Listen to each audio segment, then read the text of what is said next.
Tell me how you doing today. I'm doing just fine. Awesome. What you got going on? We are mainboring all of these blocks that we're getting ready to build for all these Boostline motors we've got sold. So, you know, through the process of doing all these Boostline builds and over the last couple of years, you know, that's one of the things that I have, you know, it's been an aggravation. It's just the inconsistency in the cores and having to go through and check them and set up main lines and hone them and check, you know, and all that. So I just kind of made the decision that it was better long term, I believe, to just every core that we're going to use for a build, just going to get the caps cut and be mainboard, you know. So that way we get that consistency, and we just know that every one of them's right. And yeah, that's what we're doing. So this is the first run. I just picked out 40 of our cleanest blocks.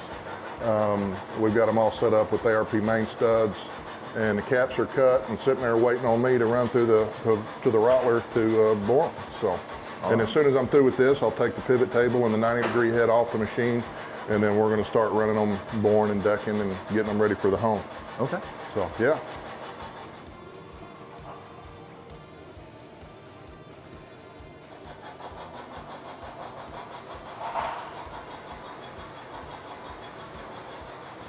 So you said every block that goes through Boostline Performance will see the CNC to have it line honed. What is the goal in that? What is the purpose for that?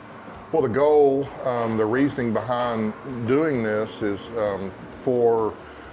I mean, really that main bore is the starting place of the foundation of the engine that we're going to build. I mean, that main line has to be straight and has to be on size for those main bearings to be happy and for the engine to be, you know, durable and be correct. So, you know, all these cores, you know, we source them from multiple places, and we just don't know how they've been treated in their previous life form. So through, you know, all the heat cycles and abuse that they've seen, that stuff moves around, you know. So so we take these seasoned blocks that have settled in, hopefully, and we're getting them right, you know. So the main bore process is the first thing that we do to these blocks, and so from there on, you'll see in a little bit in future videos how the machine, you know, everything references off of the main bore now. So when we blueprint deck the blocks, the deck height and you know, those decks need to be parallel to the main bore, and they need to be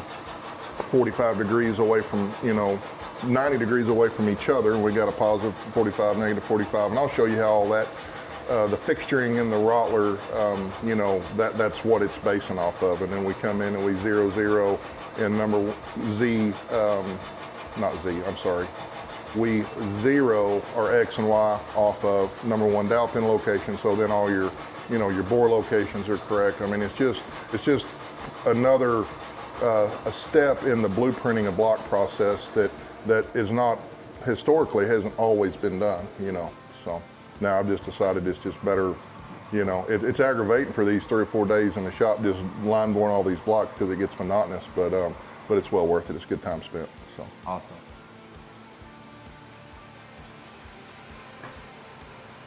And we're ready for the next block. That's it, huh?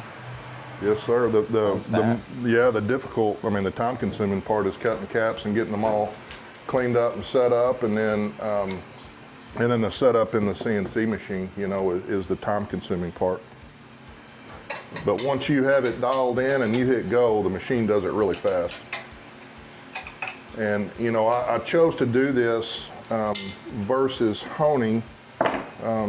Just because it is more consistent. The bores are, I mean, they are all 5 exactly on size, the same size, and I believe even straighter, you know, so. And we can control, and then just one thing that a lot of people may, you know, I'm sure there's gonna be some people out there that do have a pretty basic understanding of this process and what we're doing here, and to give you a little bit more detail. So I set up on the half of the main bore that's in the block. The cap's been cut 10, so now that main bore is too small. And to have some material to actually work with, so I set up on that, and then I drop my Z0 by 5 thousandths, and then bore it. So that main bore is dropping closer to the cam tunnel by 5 thou. But pretty much all timing set manufacturers make timing sets that are 4 blocks that have been mainboard. So we're just, you know, all of these will require a good little timing set that's set up for that 5 thou closer center to center on the cam tunnel to main bore.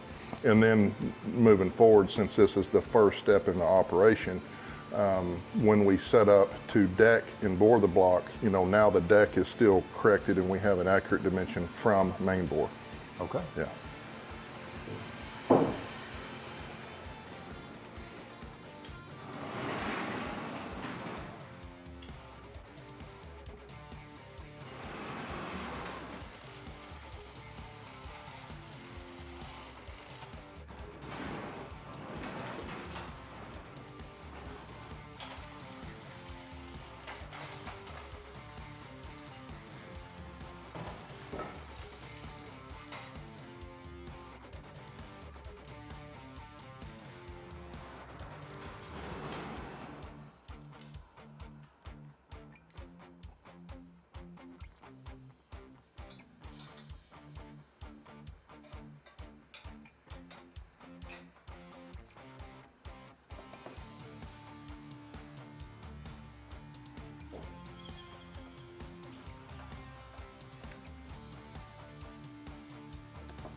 The way this nice little fixture that we're using from Rottler, that they refer to as a pivot table, works is the rear of this fixture pivots on a center point there. So the hand wheels that you can see down here to the lower right take this table and this handle pivots it like this.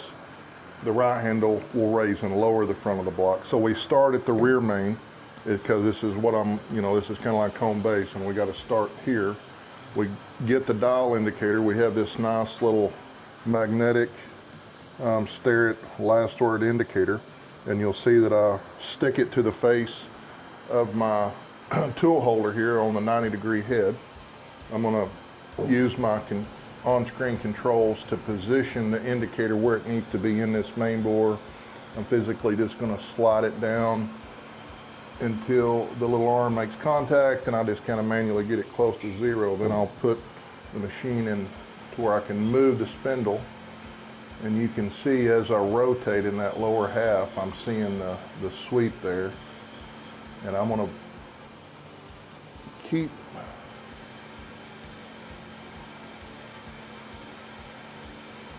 moving my Y and Z axes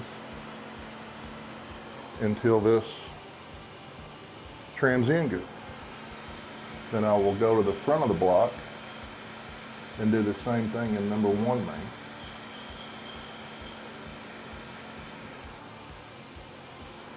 I'll make a little move in Y. Rotate. Within about a thou and Y. Within about a thou.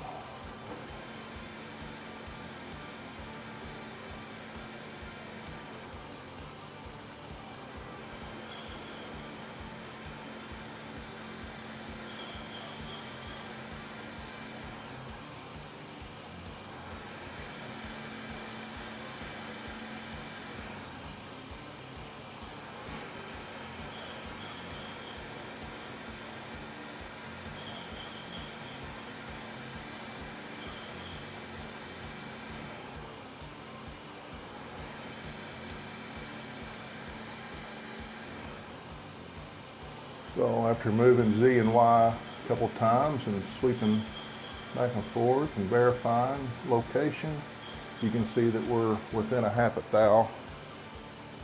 I'm going to remove my indicator and go to the front main.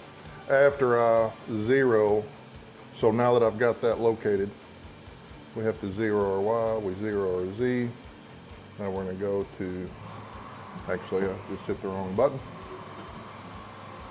Let's hit the right button. We're going to go to 1, not 5.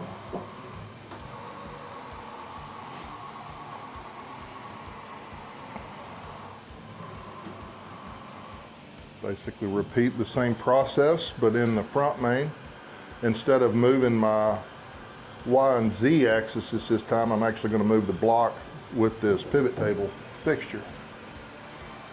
So let me get my indicator touching and roughly zeroed.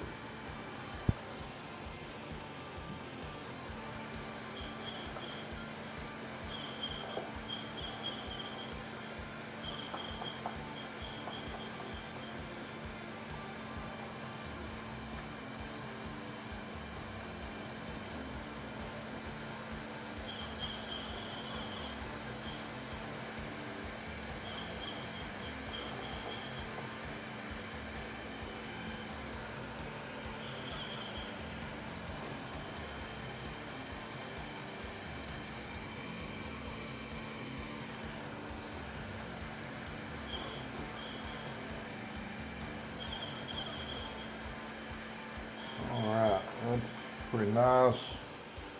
That movement that we had to make with the pivot table will slightly affect that rear. So I like to go back and re-verify that it's still exactly where we want it to be before we start cutting.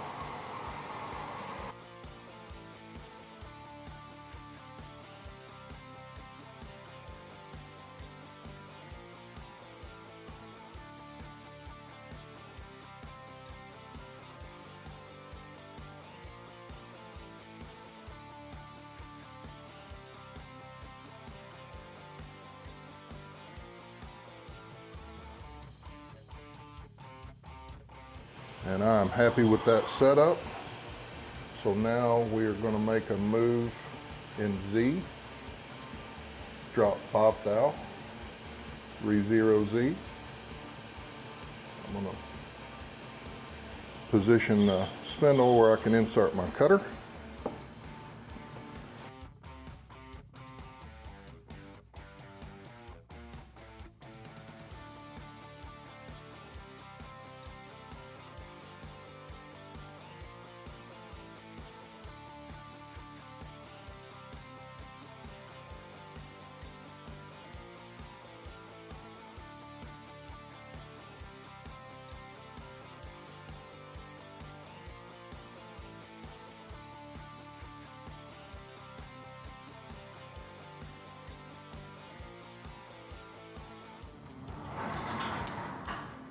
Now this one's awfully red. What's going on with this one? This one is for our friends Chase and Russell of Journey HQ. All right. This is going to be a 427 with some LS3 heads. They're putting in a pretty cool build. It's going to be, the goal is about 750 horsepower. Naturally aspirated on pump gas. On pump gas, that's awesome. On pump gas.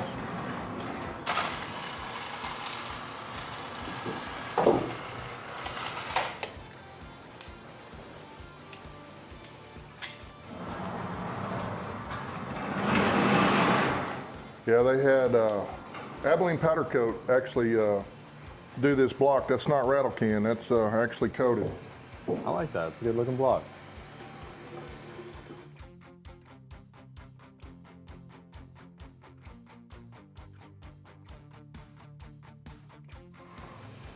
And just to touch a little bit more on the process for this, I believe I've got a lot of video of you guys grinding down the main caps. Can you tell me a little bit about what goes into that? Yeah, so when we start with one of our core blocks that we sourced and got cleaned up, we remove the caps, we block sand that mating surface, the block, to get that surface all nice and clean and deburred. We chase the threads with a tap in the block before the main studs go into it. We get all that clean, blow out the holes, lube everything up, install the studs. The caps get also get block sanded and deburred so that there's no no dings or dents, high spots, anything that are going to affect the accuracy of cutting that cap, because the Sun and Cap grinder references off of the side of the cap to make sure that the mating surface that you're grinding is exactly perpendicular to that. So you have to make sure that all the cap is deburred and clean before you start grinding them, and then once that's done, we use the little Sun and Cap cutter, cap grinder, and we're cutting 10 thou off of that surface where it mates up to the block, so that when we torque everything up, we we have a new main bore that's smaller than it should be, and we can then bore it to size.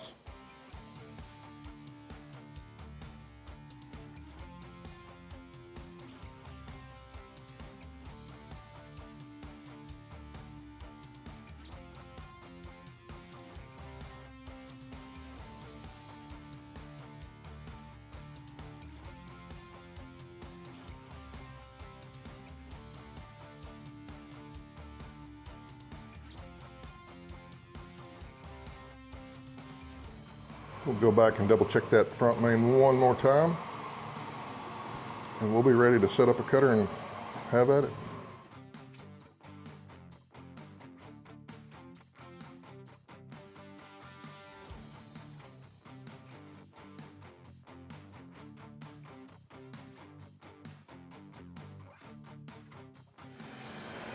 All right, we are good.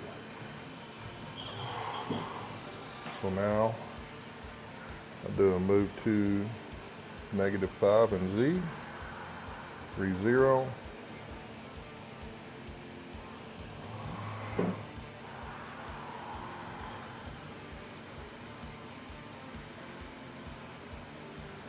the right button first time.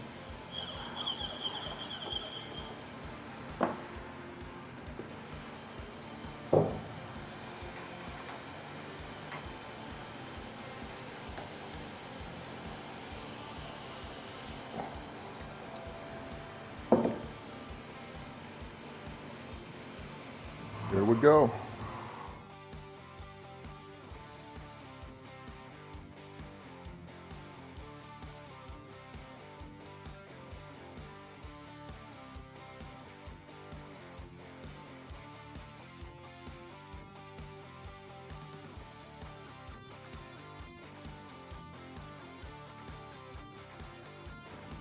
So one other thing that's pretty critical in this process that we haven't talked about yet is aligning that thrust cap. So, you know, even with the ARP main studs, there is some, you know, that cap has room to wiggle around. So when you torque it up, unless you do something to perfectly align the two thrust spaces so that that thrust bearing, whenever this thing is assembled and has a crank in it, bearings, all that good stuff, your thrust clearance is proper. So what I did was I took some round stock, got in the lathe. I just built this little, basically a pair of bushings that bolt together. So that will fit into the main bore on that center thrust cap. The outer flanges catch the thrust face. And then we tighten up that 1/2-inch bolt. I got to get my ratchet going the right direction, so I'll tighten it and not loosening. Righty tighty, lefty loosey, you know. So we tighten that up, and as you could tell, right as it got tight, I mean, it aligns that main cap so that the thrust surface is perfectly aligned, and then we will torque up the ARP main studs to hold it in place. All right.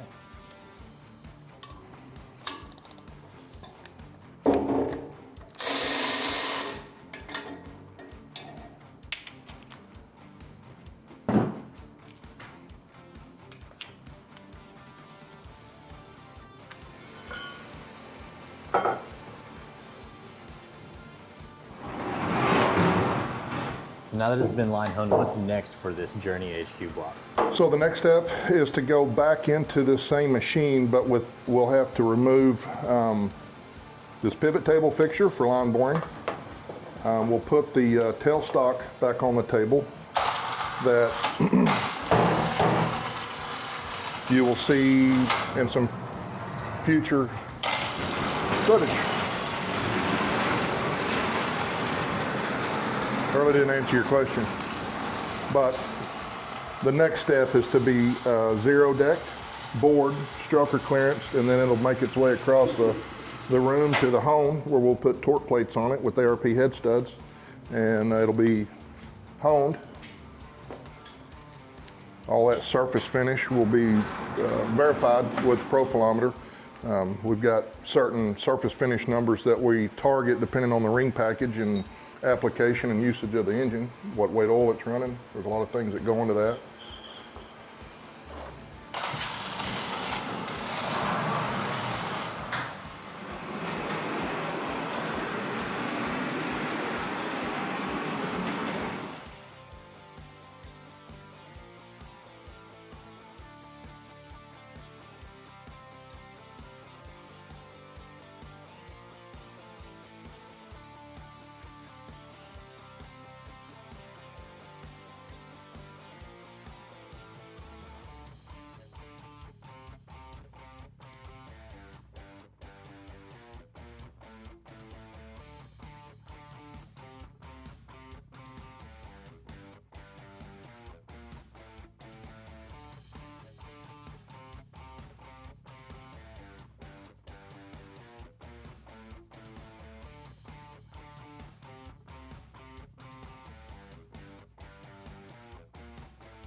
There is a big difference between a parts list and a true build. We focus on precision, reliability, and doing it the right way from start to finish. Join us every Friday to see what makes Boostline performance different.